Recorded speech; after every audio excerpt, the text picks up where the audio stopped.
Hey guys, welcome back to my channel. எல்லோரும் எப்படி இருக்கீங்க? நாங்கள் ரொம்ப நல்லாயிருக்கோம்.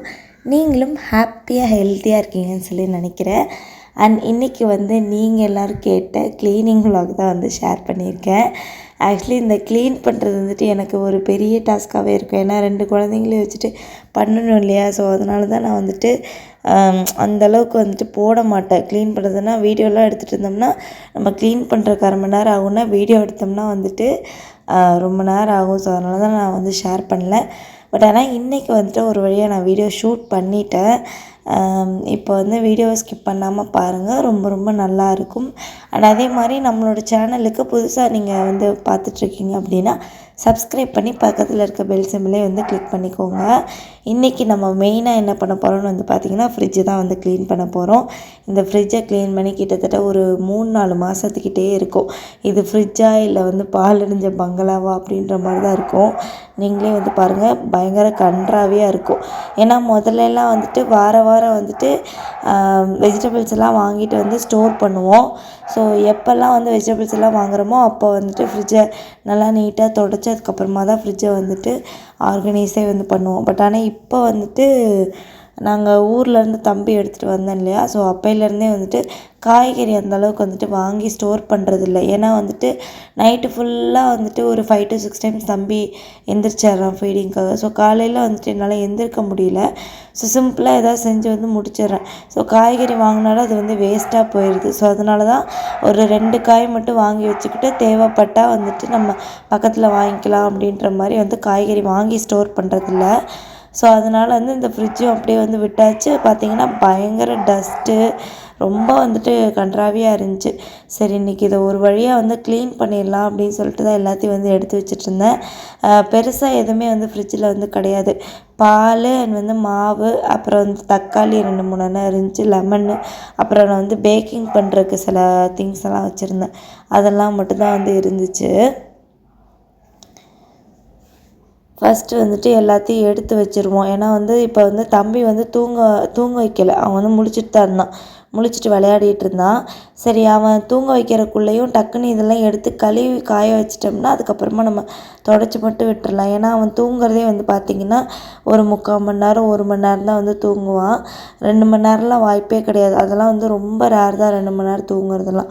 2 மணி நேரம் அவன் தூங்கினா கூட நம்ம மற்ற வேலை ஏதாவது கொஞ்சம் பொறுமையாக பண்ணலாம். பட் ஆனால் கடன்னு இதை கழுவணும் அப்படின்னு சொல்லிட்டு டிவி போட்டு விட்டுருந்தேன். பாப்பா பார்த்துட்டு இருந்தா. தம்பி அப்படி விளையாட்டு சாமான் வச்சு விளையாடிட்டு இருந்துச்சு. நான் அந்த கேப்பில் தான் அதெல்லாம் கழுவி எடுத்து வச்சுட்டு அவனையும் தூங்க வச்சுட்டு அதுக்கப்புறமா தான் இதை க்ளீன் பண்ண வந்தேன். இதை க்ளீன் பண்ண நேரம் என்னமோ ஸ்ப்ரே பாட்டில் ஒர்க் ஆகாமல் போயிடுச்சு ஃப்ரெண்ட்ஸ். அதுக்கப்புறமா கையில் அந்த லிக்விடை ஊற்றி தான் க்ளீன் பண்ணிகிட்டு இருந்தேன். உங்களுக்கு பாருங்கள், நான் ஒரு இடமா காட்டுறேன் எவ்வளோ டஸ்ட்டாக இருக்குதுன்னு சொல்லிட்டு உங்களுக்கே தெரியும். ஆக்சுவலி வெளியில் பார்க்குறக்கு ஃப்ரிட்ஜ் நல்லா தான் இருக்கும். இங்கே பார்த்தீங்களா, இவ்வளோ டஸ்ட்டோட நம்ம உள்ளே நம்மளோட வெஜிடபிள்ஸ், அதுக்கப்புறமா நம்ம வேறு ஏதாவது குழம்பு எதுவும் மீதி ஆச்சுன்னா அதை வச்சு நம்ம அதை சாப்பிட்டுக்கிட்டு இருக்கோம்.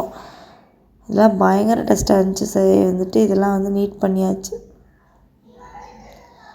ஃபஸ்ட்டு என்ன பண்ணேன்னு பார்த்தீங்கன்னா துணியை வச்சுட்டு நல்லா அந்த உள்ள டஸ்ட்டெல்லாம் க்ளீன் பண்ணிட்டேன். அதுக்கப்புறமா தான் நான் ஸ்ப்ரே பண்ணி அதுக்கப்புறமா தொடச்சி விட்டேன். ஸோ இந்த மாதிரி எப்போயுமே வாரத்துக்கு ஒருக்கா நம்ம ஃப்ரிட்ஜை மெயின்டைன் பண்ணிட்டே இருந்தோம்னா ஃப்ரிட்ஜும் நல்லாயிருக்கும், ஸ்மெல்லெல்லாம் வராமல் இருக்கும். இன்கேஸ் உங்கள் ஃப்ரிட்ஜு ஸ்மெல்லு வர மாதிரி இருந்துச்சுன்னா லெமன் இருக்கு இல்லையா? ஸோ அதை ஹாஃபாக கட் பண்ணிவிட்டு நீங்கள் ஃப்ரிட்ஜில் வச்சுட்டிங்கன்னா அந்த பேட் ஸ்மெல்லெல்லாம் எதுவும் இருக்காது. ட்ரை பண்ணி பாருங்கள். ஆனால் அதே மாதிரி இந்த தம்பியை குளிப்பாட்டுற வீடியோ போட்டிருந்தேன் இல்லையா? ஸோ அதுக்கு பயங்கர பேட் கமெண்ட்ஸ் வந்துருந்துச்சு. நிஜமாக தாங்க. ஆக்சுவலி அதுக்கு என்ன ரீசன் பார்த்தீங்கன்னா, என்னோடய பாப்பாவையும் ஒரு பாட்டி தான் குளிப்பாட்டினாங்க. பட் ஆனால் அவங்க இந்த அளவுக்கு ஹார்ஷெல்லாம் குளிப்பாட்டல. பட் தம்பியை குளிப்பாட்டினவங்க ரொம்ப ஹார்ஷாக தான் குளிப்பாட்டினாங்க. அவங்க என்ன சொன்னாங்கன்னா, இப்படி தான் குளிப்பாட்டுவாங்க குழந்தைய அப்படின்னே எங்களுக்கு சொல்லிட்டாங்க. ஸோ அதனால் நானும் நானும் என் தங்கச்சி பார்த்திங்கன்னா, ஓ இப்படி தான் குளிப்பாட்டுவாங்க போல், நமக்கு இது தெரியலை போல் அப்படின்னு நினச்சிட்டோம். ஸோ அதனால தான் நான் வீடியோவுமே ட்ரெடிஷ்னலாக இப்படி தான் குளிப்பாட்டுவாங்கன்னு சொல்லிட்டு வீடியோவுமே எடுத்து அப்லோட் பண்ணேன். பட் ஆனால் அப்லோட் பண்ணதுக்கப்புறம் தான் நாங்கள் நினச்சதுமே வந்துட்டு மற்றவங்களும் நினச்சிருக்காங்க. ஏன்னா எல்லாருமே வந்து அதுக்கு வந்து அகெயின்ஸ்டாக தான் வந்து கமெண்ட் பண்ணியிருந்தாங்க. யாருமே வந்துட்டு இது ஒரு குட் பாத் அப்படின்னு சொல்லி தான் வந்து கமெண்ட் பண்ணல. கொஞ்சம் ஹார்ஷாக தான் வந்து இருந்துச்சு. நல்ல வேளை நாங்கள் அவங்கள 2 மாதத்துலேயே வந்து ஸ்டாப் பண்ணிட்டோம். அவங்க எங்களுக்கு மட்டும் கிடையாது ஃப்ரெண்ட்ஸ், நிறைய வீட்டுக்கு வந்து குழந்தைங்கள வந்து குளிப்பாட்ட போகிறாங்களாம். அது அவங்க குளிப்பாட்டுறதுக்கு சார்ஜ் பண்ணுற அமௌண்ட் வந்து பார்த்திங்கன்னா ஒரு குழந்தைக்கு 5000 ரூபா வந்து சார்ஜ் பண்ணுறாங்க பெர் மந்த்துக்கு. நாங்கள் வந்து அவ்வளோ அமௌண்ட்டெல்லாம் வந்து கொடுக்கல. நாங்கள் கொடுத்ததே ஜாஸ்தி தான். எங்ககிட்ட வந்து 2500 வந்து சார்ஜ் பண்ணாங்க. நாங்கள் அதுவே வந்து கொடுக்க மாட்டோம்னு சொன்னோம். ஒரு 1000 ரூபா இல்லை, ஏன்னா பாப்பாவுக்கு வந்து 1000 ரூபா கூட 1000 ரூபா தான், 1500 ரூபா கொடுத்தோம் மாதத்துக்கு. அவ்வளோ அமௌண்ட் வேணால் வாங்கிக்கோங்க அப்படின்னா, இல்லை அதுக்கெல்லாம் என்னால் குளிப்பாட்ட முடியாது அப்படின்ட்டாங்க. அந்த நேரம் வந்து பார்த்து எங்களுக்கு குளிப்பாட்டுறதுக்கு யாருமே வந்து கிடைக்கவும் இல்லை. ஸோ அதனால தான் வந்து அந்த பாட்டியை வந்துட்டு வர வச்சோன்னா பக்கத்து வீட்டு ஆன்ட்டியோட அம்மா தான் அவங்க. ஸோ அவங்க தான் வந்து ரெக்கமெண்ட் பண்ணாங்க. ஸோ அந்த ஆன்ட்டி கொஞ்சம் நல்லவங்கன்றதுனால நாங்களும் வந்து சரின்னு சொல்லிட்டோம். பட் ஆனால் இந்த பாட்டி வந்து கொஞ்சம் ரஃப்பாக தான் வந்து குளிப்பாட்டியிருக்கு ஃப்ரெண்ட்ஸ். ஆக்சுவலி வந்து சாரி அந்த வீடியோ போட்டதுக்கு ரொம்ப ரொம்ப சாரி. நான் எல்லா வீடியோலையும் சொல்லணும்னு நினச்சேன். பட் ஆனால் எனக்கு வீடியோவில் பேசுகிறக்கே வந்து சுத்தமாக டைம் இல்லை. பட் ஆனால் அதுக்கான நேரம் வந்து இதுதான். Very very sorry. யாரும் வந்து அந்த வீடியோவை பார்த்து மோட்டிவ் ஆகி தயவுசெஞ்சு அந்த மாதிரிலாம் வந்து குழந்தைய வந்து குளிப்பாட்டிடாதீங்க. குளிப்பாட்ட மாட்டீங்க தெரியும், பட் இருந்தாலும் நான் வந்து சொல்லிக்கிறேன். கொஞ்சம் வந்து ஹார்ஷாக தான் வந்து அந்த பாட்டி வந்து பிஹேவ் பண்ணாங்க. மோஸ்ட்லி தம்பி அழுதுறதுக்கான காரணமே வந்து அதாக தான் வந்துட்டு இருக்கும்னு நினைக்கிறேன் எனக்கு தெரிஞ்சு. ஸோ அந்த வீடியோவுக்கு நல்ல வியூஸும் இருந்துச்சு. பட் ஆனால் வந்துட்டு இந்த மாதிரி வந்துட்டு கொஞ்சம் வைலன்ஸில் வந்து அந்த வீடியோ போனதுனால வந்து என்னோடய ரெவென்யூவுமே அதுக்கு வந்துட்டு வரல அந்த வீடியோவுக்கு. ஸோ சாரி ஃப்ரெண்ட்ஸ், அந்த மாதிரி வந்துட்டு வீடியோ இனிமேல் வந்துட்டு கண்டிப்பாக நம்ம சேனலில் வந்துட்டு வராது. உங்களை என்ஜாய் பண்ணுற மாதிரி என்டர்டெயின் பண்ணுற மாதிரி வீடியோ மட்டும்தான் வரும். அந்த ஒரு வீடியோ மட்டும் தெரியாமல் வந்து வந்துருச்சு. I am really really sorry. And அந்த அன்றைக்கி க்ளீன் பண்ணி முடிக்கும் போதே வந்து பார்த்திங்கன்னா கிட்டத்தட்ட வந்து 12:15 ஆயிடுச்சு. ஒரு வழியாக வந்து ஃப்ரிட்ஜை க்ளீன் பண்ணி ஆர்கனைஸும் வந்து பண்ணிட்டேன். ஃப்ரிட்ஜுக்கு மேலே வந்து வெங்காய கூட தான் வந்துட்டு எப்போயுமே வந்து வைப்போம். ஏன்னா கீழே எங்கேயாவது வச்சா பாப்பா எடுத்து வந்துட்டு நோண்டுவா. அண்ட் கிச்சனில் வைக்கிறதுக்கு ஸ்பேஸே வந்து கிடையாது. உங்களுக்கு முன்னாடி பார்த்ததுக்கும் இப்போ பார்த்ததுக்கும் நிறைய டிஃப்ரென்ஸ் தெரியும். பண்ணதுக்கப்புறம் தான் எனக்கே கொஞ்சம் வந்துட்டு ரிலாக்ஸாக இருந்துச்சு. அதுக்கடுத்து வந்து பார்த்திங்கன்னா இந்த டிவிக்கு கீழே வந்துட்டு ஒரு டிவியோட ஒரு ஷெல்ஃப் வந்து இருந்துச்சு ஃப்ரெண்ட்ஸ். என்னோடய வீடியோவை நீங்கள் வந்து ரெகுலராக பார்த்துருந்தீங்கன்னா உங்களுக்கு வந்து தெரிஞ்சிருந்துருக்கும். அந்த ஷெல்ஃப் வந்து பார்த்திங்கன்னா திடீர்னு ஒரு நாள் வந்து கட்டாயி விழுந்துருச்சு. பட் ஆனால் அந்த டைமில் வந்து பாப்பா அந்த இடத்துல வந்து இல்லை. ஏன்னா அவள் வந்து அது மேலே கை வச்சு தான் வந்து டிவி பார்த்துக்கிட்டு இருப்பாள். அந்த அன்றைக்கி வந்து பார்த்திங்கன்னா என் ஹஸ்பண்ட் தான் அந்த இடத்துல உட்காந்து ஏதோ பண்ணிகிட்டு இருந்தாங்க. ஹஸ்பண்டோட கை மேலேயே அந்த ஷெல்ஃப் வந்து விழுந்துருச்சு.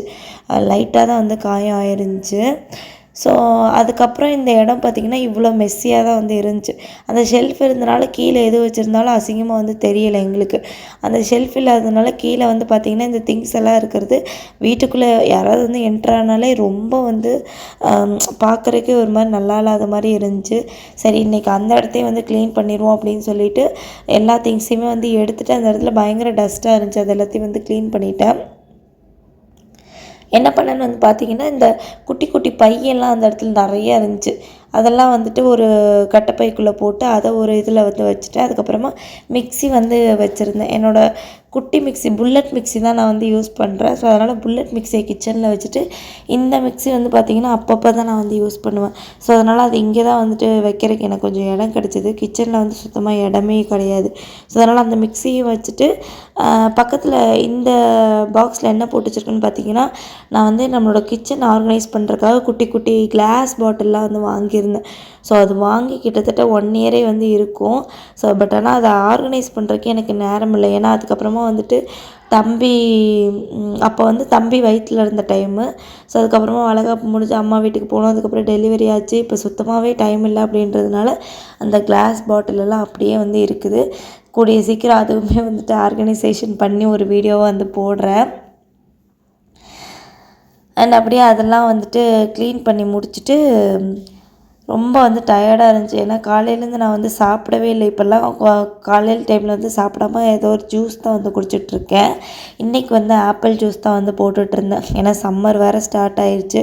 நம்மளோட பாடியை பயங்கர ஹைட்ரேட்டடாக வைக்கணும். அதுவும் ஃபீட் வேறு பண்ணுறோம் இல்லையா? ஸோ அதனால் வந்துட்டு ரொம்ப அடிக்கடி வந்து ஸ்டொமக் பெயின் ஆகுது. பாடியில் வந்துட்டு தண்ணியே இல்லாமல் ஹீட் ஆன மாதிரி எனக்கு ஒரு ஃபீல் ஆகுது. ஸோ அதனால தான் வந்துட்டு சரி அடிக்கடி இந்த மாதிரி ஜூஸு ஏன்னா தண்ணியே வந்து குடிக்க முடியாது. ஸோ அதனால தான் வந்துட்டு ஆப்பிள் ஜூஸ் வந்து போட்டுட்ருந்தேன். ஆப்பிள் ஜூஸ்க்கு வந்து நான் வந்து பச்சை பால் தான் வந்து ஆட் பண்ணுவேன். சிலர் வந்து காய்ச்சியெல்லாம் ஆட் பண்ணுவாங்க. பட் ஆனால் எங்களுக்கு சின்ன வயசுலேருந்தே வந்து அந்த மாதிரி பச்சை பால் வந்துட்டு அம்மா ஆட் பண்ணி ஜூஸ் போட்டு கொடுத்து பழக்கிட்டாங்க. ஸோ அதனால் பச்சை பால் ஆட் பண்ணிவிட்டு ஒயிட் சுகர் போட்டால் நல்லாயிருக்கும். எங்கள் வீட்டில் வந்து நாங்கள் ஒயிட் சுகர் யூஸ் பண்ண மாட்டோம். ஸோ அதனால் நாட்டு சக்கரை தான் வந்துட்டு போட்டு அடித்து குடித்தேன். இதெல்லாம் வேலையும் முடிச்சுட்டு பசங்க 2 பேர்த்துக்கு ஊட்டி தூங்க வச்சுட்டு கிட்டத்தட்ட ஒரு 2:30 மணி இருக்கும். அப்போ தான் வந்துட்டு நானும் வந்து சரி இந்த இட்லி பொடி அரைச்சி வைக்கலாம் அப்படின்னு சொல்லிட்டு வந்து இது பண்ணிகிட்ருந்தேன். ஏன்னா வந்து பாப்பா வந்து இப்போ இட்லி பொடி சாப்பிட ஆரம்பிச்சிருக்கா. எப்போயுமே வந்து கருப்பு உளுந்து வச்சு தான் வந்து இட்லி பொடி அரைப்பேன். இந்த டைம் வந்து சரி கொஞ்சம் மில்லட்லாம் வாங்கி வச்சுருந்தேன். சரி அதை வச்சு இட்லி பொடி ரெடி பண்ணுவோன்னு சொல்லிவிட்டு அதுக்கு தான் வந்து பண்ணிகிட்ருந்தேன். என்னென்ன மெஷர்மெண்ட்டுன்னு வந்து கேட்டிங்கன்னா 1/4 கப் வரகு, 1/4 கப் திணை, 1/4 கப் சாமை. இது எல்லாத்தையும் பொறுமையாக கிட்டத்தட்ட ஒரு 15 நிமிஷமே வந்துட்டு ஆகும். சிம்மில் மட்டுமே வச்சு நீங்கள் வந்து எல்லா பொருளையும் வறுத்தெடுக்கணும். நல்லா வாசனை வர்றது வரைக்கும் வறுத்தெடுத்து அது தனியாக வச்சுட்டு அதுக்கப்புறமா ஒரு 2 டேபிள் ஸ்பூன் கடலைப்பருப்பு அதையுமே முக்கியமாக சிம்மில் வச்சு தான் வறுக்கணும். ஏன்னா கடலைப்பருப்பு கொஞ்சம் பெரிய இன்க்ரீடியன்ட். ஸோ உள்ளே நிறையா வந்து மாய்ஸ்சர் இருக்கும். கொஞ்சம் பொறுமையாக வச்சு ப்ரௌன் கலர் ஆகிறது வரை வறுத்தெடுத்துட்டு அதுக்கப்புறமா 1 டேபிள் ஸ்பூன் எள்ளு, 1 டேபிள் ஸ்பூன் உளுந்து. எள்ளு வந்துட்டு நல்லா படபடன்னு வந்து பொரியணும். உளுந்து வந்து ஆஸ் யூஷுவல் நம்ம பொறுமையாக தான் வறுத்தாகணும். நல்லா கோல்டன் கலர் வர்றது வரை நல்லா பொறுமையாக வறுத்தெடுத்து வச்சுக்கோங்க. நான் இதுக்கு வந்து காஷ்மீரி மிளகாய் வந்து கம்மியாக போட்டுட்டேன். ஸோ அதனால் இட்லி மிளகாய் பொடி வந்து கலர் வரல. ஸோ நீங்கள் இந்த மிளகாய் பொடிக்கு மட்டும் நீங்கள் அரைக்கும் போது காஷ்மீரி மிளகாய் வந்து கொஞ்சம் நிறையா வந்து போட்டுக்கோங்க. ஸோ அப்போ தான் நம்ம எக்ஸ்பெக்ட் பண்ணுற கலர் வந்து கிடைக்கும். நான் ஒரு 5 காஞ்ச மிளகாய் தான் 5 காஷ்மீரி மிளகாய் 3 காஞ்ச மிளகாய் தான் வந்து ஆட் பண்ணியிருந்தேன். அதுக்கப்புறமா கொஞ்சமாக கருவேப்பிலையில் வந்து பார்த்திங்கன்னா இந்தளவுக்கு நல்லா தூள் ஆகணும். ஸோ அந்தளவுக்கு நீங்கள் வந்துட்டு நல்லா ட்ரை ரோஸ்ட் பண்ணிவிட்டு எல்லாத்தையும் நல்லா கம்ப்ளீட்டாக ஆற வச்சுக்கோங்க. பூண்டு வந்து ஆப்ஷனல் தான். உங்களுக்கு வேணும்னா நீங்கள் வந்து போட்டுக்கலாம். நான் இதில் வந்து போட்டேன். கொஞ்சமாக நல்லெண்ணெய் விட்டு அதில் வந்து பூண்டை நல்லா கிறிஸ்ப் ஆகிறது வரை நல்லா வந்து ஃப்ரை பண்ணிக்கோங்க.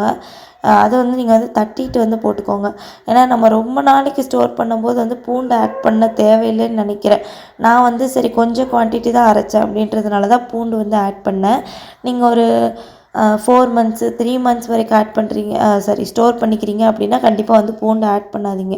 ஏன்னா நமக்கு வந்து தெரியாது இல்லையா? சம்டைம்ஸ் வந்து புழு வச்சாலும் வச்சிரும். ஸோ அதில் ஆட் பண்ணியிருக்க பொருள்லாம் வந்து வீணாக போயிடும். ஸோ அதனால் பூண்டு வந்து ஒரு 1 மந்த் வரைக்கும் ஸ்டோர் பண்ணிக்கிறீங்க அப்படின்னா பூண்டு வந்து ஆட் பண்ணிக்கோங்க. ஸோ ஃபஸ்ட்டு வந்துட்டு அந்த மிளகாய் இருக்கு இல்லையா? அதை வந்துட்டு முடிஞ்ச அளவுக்கு ஸ்பூன் போட்டு நீங்கள் வந்து ஓரளவுக்கு வந்துட்டு பவுடராக வந்து அரைச்சிக்கோங்க. அதுக்கப்புறமா நீங்கள் மற்ற இன்க்ரீடியண்ட்டெல்லாம் போட்டு அரைச்சிங்கன்னா கொஞ்சம் வந்து பெட்டராக இருக்கும். ஏன்னா இந்த நம்ம மில்லட் மட்டும் ஆட் பண்ணியிருக்கறனால வந்துட்டு டக்குன்னு வந்துட்டு கிரைண்ட் ஆயிரும். அதுவும் ரொம்ப பவுடராக இருந்தால் நல்லா இருக்காது இட்லி பொடிக்கு. கொஞ்சம் நரன்னு இருந்தால் தான் நல்லாயிருக்கும். ஸோ அதனால் ஃபஸ்ட்டு நான் அந்த மிளகாலாம் அரைச்சதுக்கப்புறமா தான் இந்த இன்க்ரீடியண்ட்லாம் போட்டு அரைச்சேன். ஜஸ்ட் ஒரு 2 ஓட்லேயே வந்துட்டு நல்லா வந்து கிரைண்ட் ஆயிடுச்சு மில்லட்ஸ் அப்படின்றதுனால. அரைக்கும் போது வந்து பார்த்திங்கன்னா உங்களுக்கு தேவைக்கேற்ப உப்பும் கொஞ்சமாக வந்து பெருங்காயத்தூளும் போட்டுட்டு வந்து அரைச்சிக்கோங்க. இது வந்து ரொம்ப ரொம்ப நல்லா இருந்துச்சு. பட் ஆனால் வந்துட்டு நம்ம உளுந்து இட்லி பொடி அரைப்போம் இல்லையா? ஸோ அந்த டேஸ்ட்டுக்கு வந்துட்டு வராது ஃப்ரெண்ட்ஸ் கண்டிப்பாக. இது ஒரு தனி டேஸ்ட்டாக தான் இருக்கும். நீங்கள் வந்து ட்ரை பண்ணி பாருங்கள். ட்ரை பண்ணி பார்த்துட்டு எப்படி இருக்குன்னு சொல்லி கமெண்ட் செக்ஷனில் வந்து சொல்லுங்கள். நான் இது வந்து ஒரு 2 ஃபஸ்ட்டு ஆல்ரெடி அரைச்சி வச்சுருந்தேன்.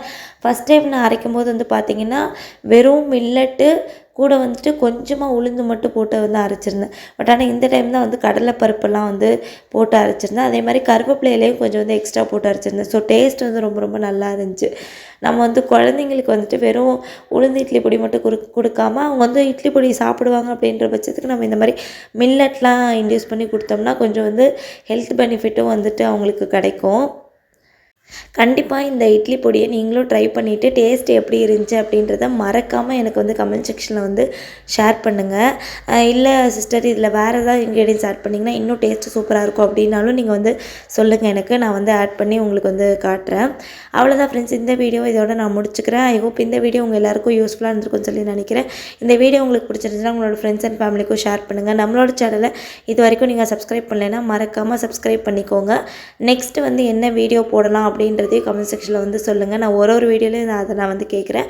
கண்டிப்பாக நான் அடுத்தடுத்த வீடியோவில் வந்துட்டு உங்களுக்கு நான் போடுறேன். தேங்க்ஸ் ஃபார் வாட்சிங். Bye bye.